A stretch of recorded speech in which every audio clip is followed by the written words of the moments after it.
Now I am sitting at like 42,000 followers, I think, in a market that I know absolutely nothing about. If I take my old account, 50 on that one. You're not really the expert there, but you become the expert there. What up, fam? Welcome back to another Real Estate Video Blueprint podcast. Katie Day here with Tim Macy. We are excited to dig in with this week's guest who has been on quite the video journey and life journey over the years. Brad Armstrong, what's going on, man? Just another day in paradise. Love that. Love that. Overdue. Do you? Yeah, I mean, Brad's been doing so much of the stuff that we're talking about, and we just it's one of those comment, DM, back and forths, but we've never had many conversations. So I'm excited to have Brad here today. Well, good. Well, let's start there. You are doing some fun stuff with video, but where did you start? Where did the video journey start? So I started doing video back in 2018, doing YouTube. I was doing it like the standard way where you're like, this is the escrow process, all the stuff that doesn't actually work. I did that for a while, and then I stumbled onto Karen Carr, and I found out if I do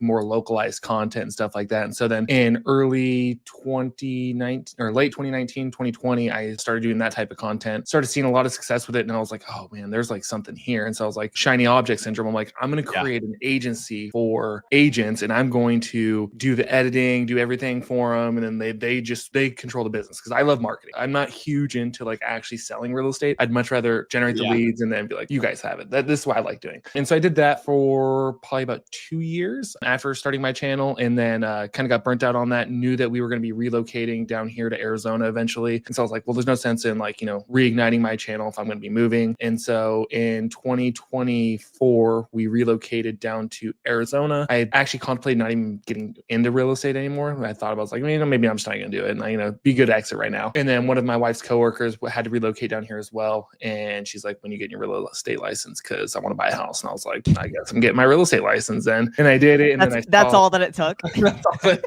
One person. Clearly, I was really dead set on not doing it, right? No, and then I saw Bill starting to have success with the short form stuff, and I hadn't really made any content myself in probably 2 years. And so I was like, man, I'm probably rusty. I was like, the short form thing, it seems to be working for him. It would be a good way just to kind of get back in the rhythm of it. And so in November of 2024, I decided that I was going to go for 100 days, posting a minimum at least once a day. And come January, I all of a sudden exploded. And now I am sitting at 42,000 followers, I think, in a market that I know absolutely nothing about. Dude, this makes me feel like such a piece of shit.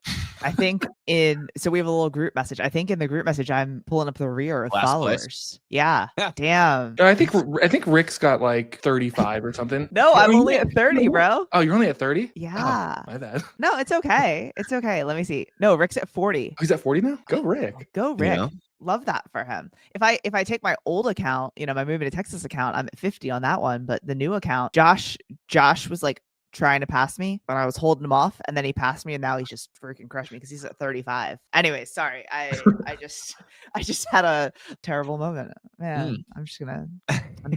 All right. So let's talk about kind of where you're at now and what you're doing on Instagram. I know you saw some other people doing it, and you're like, man, I could do that. And you went and started crushing it. So how's that been, like you said, in a market that you're not from?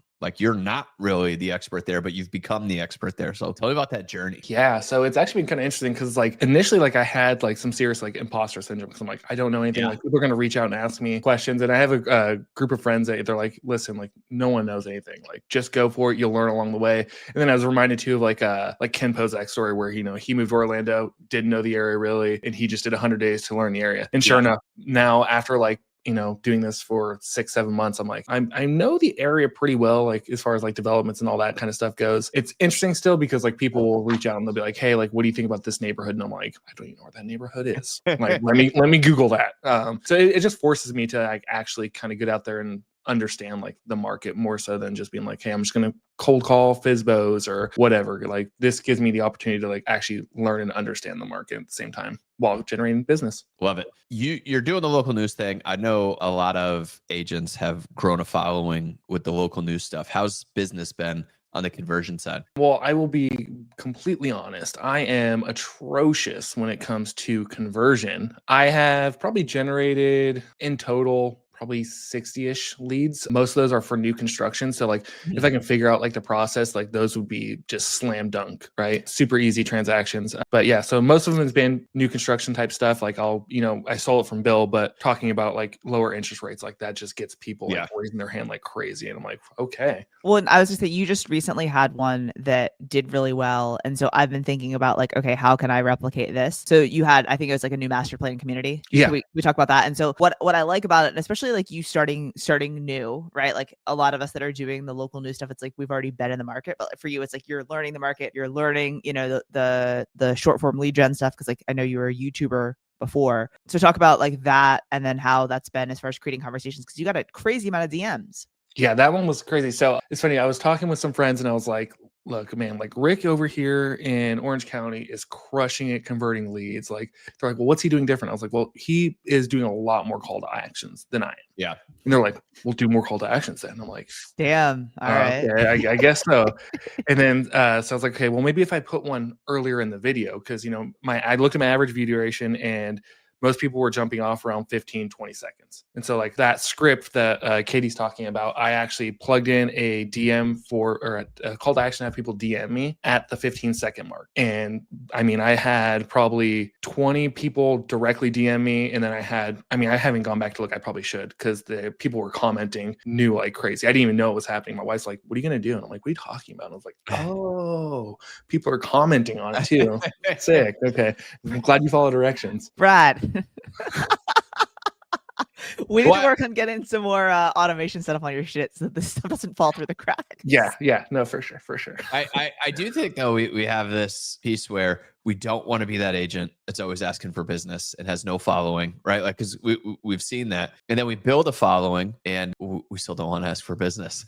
So it's definitely a tough piece. But like, I want to go back to the content you're making and why it's working. You've been at this for a little while now. You're putting out videos that are getting a lot of engagement. Like, what have you learned in that process, and how's that affected how you're making these videos today? Yeah, I think agents have a tendency to like kind of you said, like we want to sell, but like with what I'm doing and what a lot of us are doing is like, we're providing value first. Like I had a nice consultation yesterday with a guy. He wants to relocate down here, and he's like, I had an agent, but he's moving away. And he's like, and I like you and trust you. So he's like, I would like to work with you. And I was like, that's crazy. Like this feels like a YouTube lead coming from Instagram. But it's like I provided so much value. And like the video that he initially found me on, then went down like a rabbit hole, was my most recent video on this huge development, which had no real estate call to action at all. Yeah. So he found that one, and then he went through like a rabbit hole of all my content, and he was like, dude, he's like, I love how well you know the area. I'm like, okay.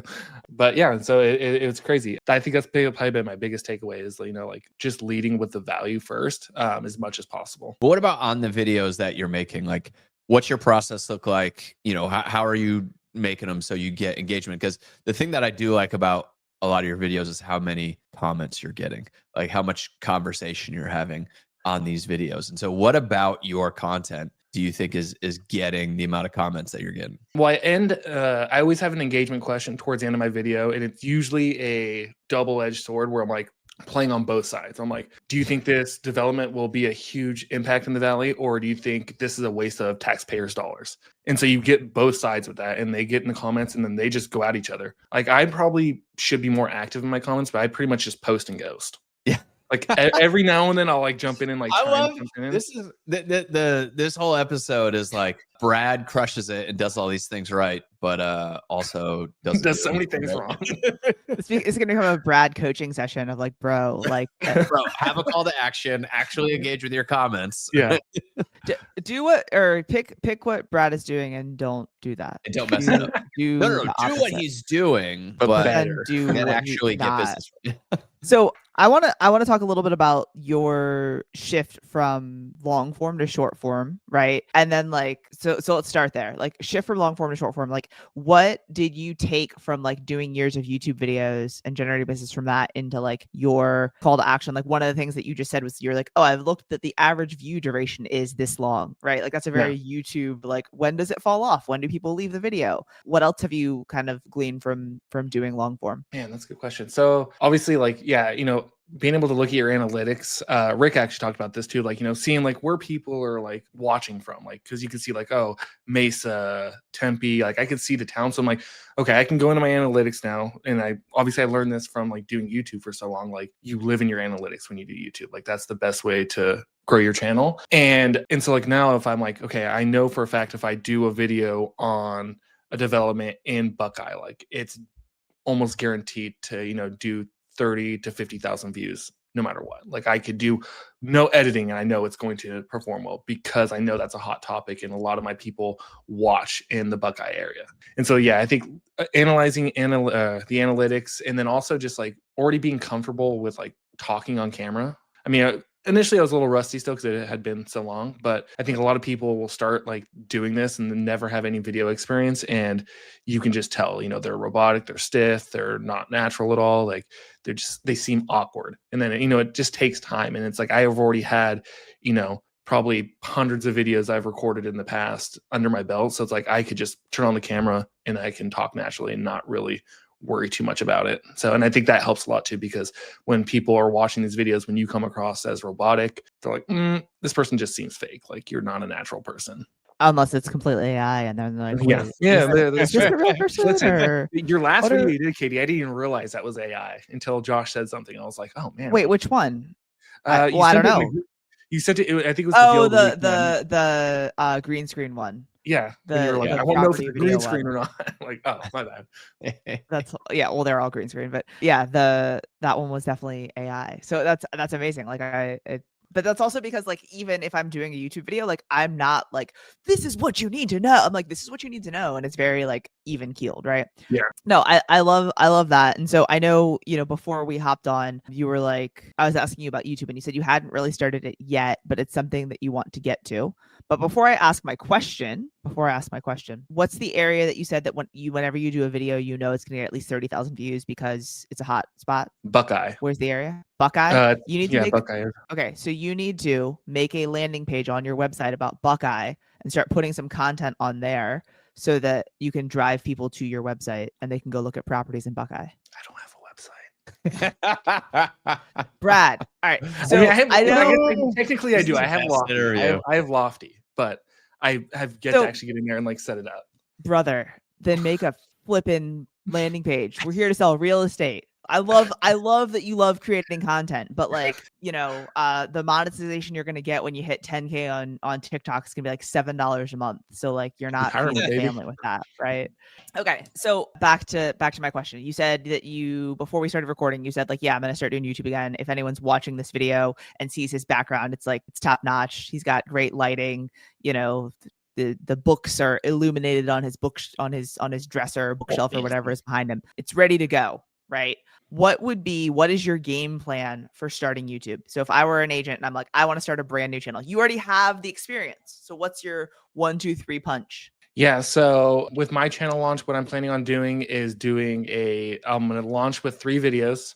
As far as the content aspect goes right now, I'm kind of leaning back and forth. Like, I do want to test doing the news stuff that I'm doing on Instagram, but just long form. I just don't know how well that'll translate as far as, getting leads on YouTube. I feel like it will. If it's working on Instagram, why wouldn't it work on YouTube?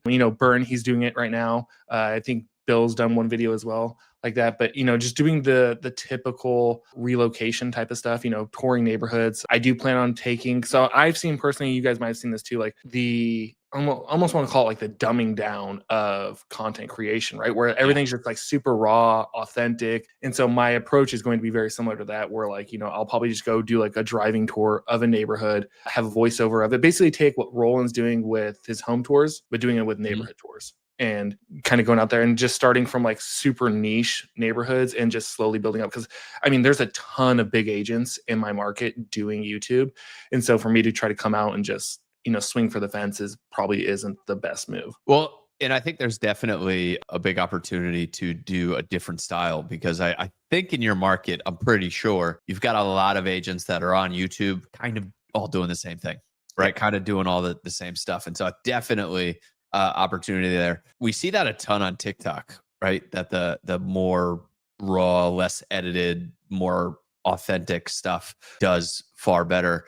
And, we just had Paul Likens on the pod, and I mean, he literally just has like a action camera GoPro type thing riding around on his bike talking about the neighborhood. And there's definitely a certain watchability on that just because people feel like they're walking with you, right? People feel like they're in the car next to you while you're talking about this neighborhood. So I love the value there. When are you going to get started on it? When's this going to happen? So I've been in the process of doing it now. Timing has been terrible. So I was in Orlando last week for 3 days, came home Saturday. My wife had a mini stroke on Saturday night. So we were in the hospital from Saturday to like Tuesday. And then we leave for Hawaii on the 5th. And so I'm like, do I just wait until I get back? Or that's a lot of life right there. Yeah, a lot going on the past like 2 weeks. Because my plan was to originally launch the YouTube channel October 1st. But obviously with those things happening, it's kind of set me back. So yeah, no kidding.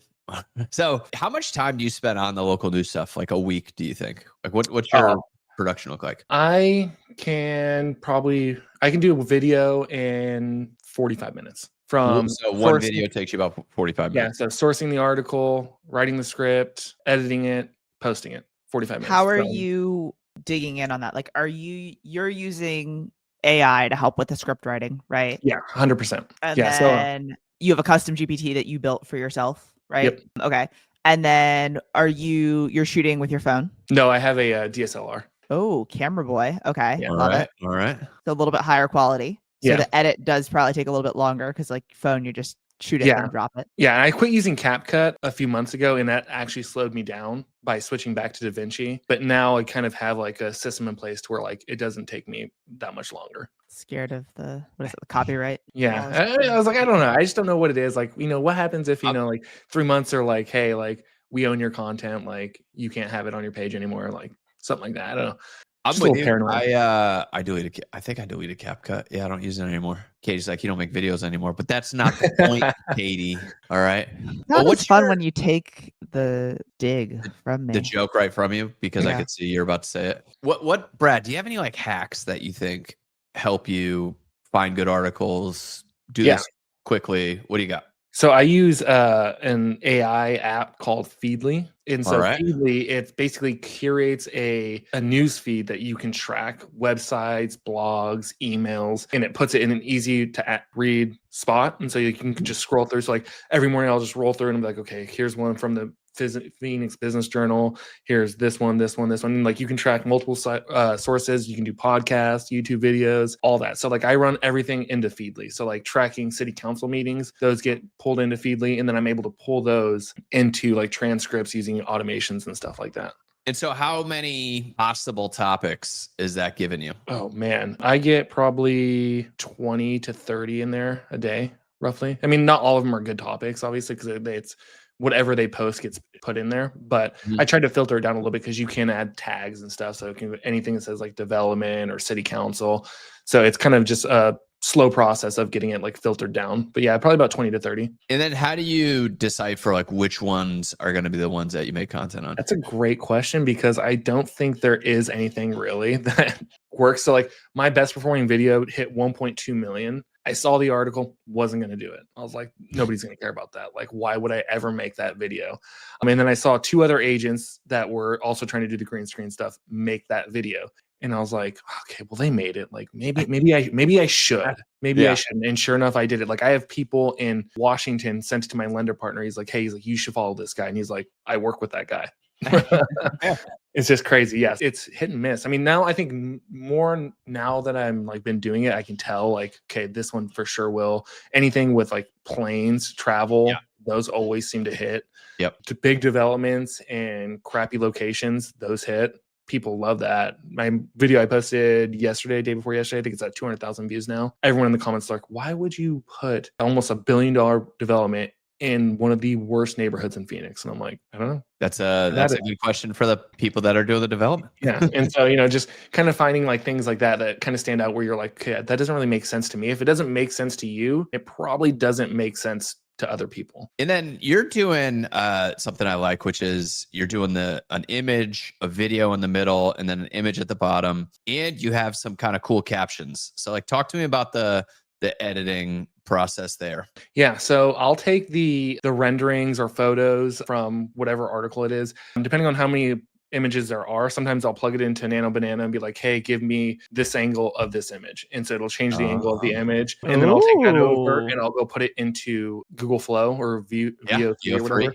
Yep. And then I'll be like, hey, animate this. And then it gives you 2 different options. And so sometimes both options are good. And so I'll actually cycle it. So it'll go like, it'll do one here and then like 3 clips go. And then the other version of it will go. I think I know Katie's face when you just unlocked something in her mind, but she's no, like, he said this a very, like, how long have you been doing this? You told me this a very long time ago. Me? Yeah. Oh, The like how long have you been renderings. doing the whole rendering thing? Yeah. I mean, as soon as the Google Flow even came out. So Well, I mean, that's probably like 3 months ago. I've seen Josh's stuff with a picture and then a video. Like I do think having a good image up top and a video and another image, like it does something, I think, for attention to also have a video in there. But sometimes the reason why we love this local news strategy is it's so easy to find 3 pictures, right? It's so easy to find 3 pictures. Sometimes it's a little bit harder to find a video for your news thing you're trying to cover. Yeah. But if you can go, you can just do it. But this like slow pan movement. Yeah, that's just slow pan. That's just a picture. Like, yeah. But then, which is the one this was a rendering, yeah? Yeah. So that one was actually a video that they put together. Okay. So All right. That makes me feel a little bit better then. Yeah. That's why that one was so much better. So if you go back to the massive development coming to North Phoenix, those ones are all renderings that I turned into videos. That's wild. It looks so cool. Looks so good. And the best part, That Arizona Lights, guys. There's a clip right here. Somebody's drowning. Look at that. And I thought they were just. Oh yeah, that is awkward. I expected someone to actually like say something about. Nobody commented. I don't think so. I didn't read the comments. Just splashing to me, but then maybe it's splashing for their life. So. No. That first person was definitely drowning. Oh, that's so good. That's so good. I like to mix like little things like that too. Brad, I just edited a bunch of videos. Like I literally just airdropped myself 14 videos for this week and next week, to like schedule out on Instagram. And I'm like, there's some I should redo. Which ones should I redo? Which ones have good renderings? So here's another pro thing that I'm going to implement at some point is an automation flow for it to where like once I get the article, I can take the picture and then I can have an automation start to where it automatically goes to Nano Banana, creates different images, and then those images then get sent over to Google Flow and automatically gets created into the videos. So I'm not having to manually do it. Because right now, like that's probably the most time consuming part when I do those videos, because like the renderings or turning into a video takes, probably a minute, 2 minutes, and you have to wait. And if I'm doing that for 12 images, it adds up really quick. But there's people I've seen on like TikTok and stuff that have created full YouTube videos as an automation doing that. So I'm like, it's possible. I just need to figure it out. Definitely sounds VA-able. Yeah, VA for sure. Yeah. Or I mean, shit, like you could automate it. It's definitely possible. I like automations. Dude, this is so good. I do think the video definitely adds a lot to the engagement on the content. And then what did you say you're using for the captions?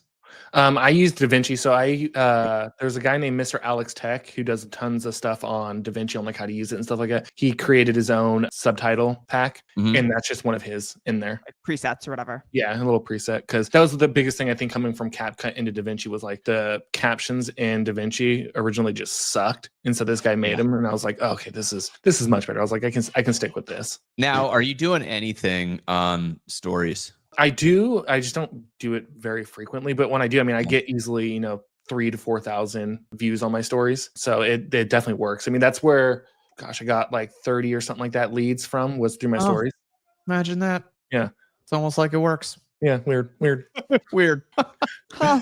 Well, fun. I hope maybe you'll hit some story polls and hit some story engagement stuff, because I do think you probably have a gold mine sitting there waiting for you to tap into it. We just need to set up an automation in the group chat being like, who here has done a story this week? Like that goes out every week. Like, what lead gen are we doing? Yeah. I love it. All right. So what's next for you, man? Like what, like you got the page, it's crushing. You're getting a ton of engagement. Like what's on your map here for your next moves? Yeah, so I really want to dive into YouTube, because I do think, even though like I think this Instagram news development and stuff like that is kind of like a blue ocean right now, and it basically I look at this as like what YouTube was for agents back in 2020, right? Like where you could just hop on and like you could go and you would get traction. So I really wanted to dive into that, but now that I've got traction, I'm kind of like I don't want to like sound like egotistical at all, but I'm kind of like the top dog here in the Phoenix market that's doing this. Well, you're definitely doing better than Katie is. Yeah. So, Like yeah. I don't know if anyone else is doing better as far as like engagement wise. I mean, there's a couple of people that I do well. I don't know what their lead flow is like though, but I want to dive into YouTube because I do think that YouTube is the king and that the best leads and long-term leads come from YouTube. Well, I guess the question is too, is can you leverage the Instagram audience to drive traffic to the YouTube channel? That's the plan. That's kind of the thought behind the doing the news development on it, is because now I can be like, if you're interested in the weekly roundup more in depth, because I did do a story a few months ago. I was like, hey, if I went long form and dove deep into some of these projects, would you be interested? And I think I had like 200 people were like, absolutely. And one person was like, no, shut up. And I was like, okay, cool. That's why I love the internet. All right, you guys want to see this? Yes. I mean, yes. I meant yes. Yeah. What do we got? See, I knew. Are you doing something in VO3? Starting from the upload rendering, animate a slow aerial pan over the scene like a drone something. gliding forward and then panning. Maintain the exact lighting, textures, and architectural style of the rendering. Use a smooth cinematic camera movement with slow motion, no jerks or sudden zooms. The shot begins wide, then slowly moves forward till it's done. Okay, did you ask for a prompt? No, that's just how I talk. Sure. All right. Let's see. Looks so good. Yeah, like the developer should pay you money for this. Yep. And if you're listening, Katie took one of her static images that she was going to use on one of her Instagram news posts and instead put it into VO3 and now has a really cool video clip from this rendering. It's awesome. Was that wasn't VO3 though, that was just in Gemini. Well, it's I think it uses it's VO3, so like the export is from VO3, but like you see down here in the corner, it says VO. But I'm in Gemini. Okay. I wonder if it's faster that way. It took about less than 5 minutes. I'll have to test it. Yeah. Well, it's only popping out one, which isn't a bad thing because I bet a lot of times you don't need to. No. But what I love though, Brad, is like you taking a rendering, popping in and be like, give me other angles of this in Nano Banana. Because like Nano Banana image, like if you're still using ChatGPT to make images or to try to edit images, like it's trash. Yeah. Nano Banana is so much faster. It's wild. And better. All the things. All right. That's, it's funny. It's like we have so many people now doing the local news thing, which is great. And we've interviewed a couple. Like, man, we got to pull something out of Brad that's unique, new, and interesting. And for me, that's it, man. Like every rendering could flip into a video. And yeah, I think because I don't know if you've been watching other people do it. Like we have so many people trying it now. There's such a little nuance that it takes for something to get traction and them to get a bajillion views, as opposed to just getting 20 views a video. And I feel like sometimes those little things can make the difference. But with that being said, like what other little things do you think that agents sometimes miss on when they're making this content? It's going to be rich coming from me. Not doing call to actions. No, but I mean, like not just like call to actions like for business, but like telling them like what to do. Like we were just talking about that in the group chat this morning. Like I end every one of my videos with follow for more updates, just like this, without fail. Like every single one of my videos does that, because at the end of the day, like people they're not going to act on anything unless you tell them to. And so by telling them to, follow, he kind of just reminds them like, hey, maybe I should follow this guy. Cause even though like followers quote unquote don't matter, in my opinion, they do, because the followers are the ones that see your stories, and stories, in my opinion, is probably the best place to actually sell. So especially if you post them. Yeah, exactly. If you post them regularly, oh man, it's wild, Brad. I love the well, no, this is like totally what you should do. And you're like, yes. And I realize I should do it, but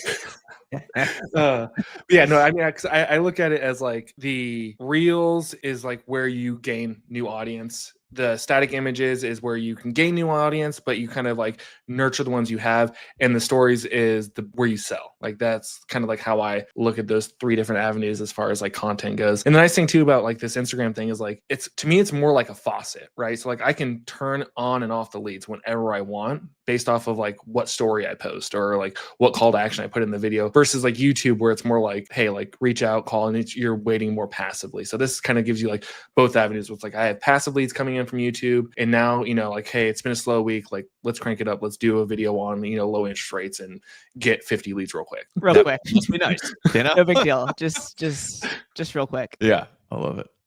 Good stuff. Brett, you've been doing some awesome stuff. We love watching the journey. If somebody has questions for you or they want to connect with you, where's the best place to do it? That Arizona life on Instagram.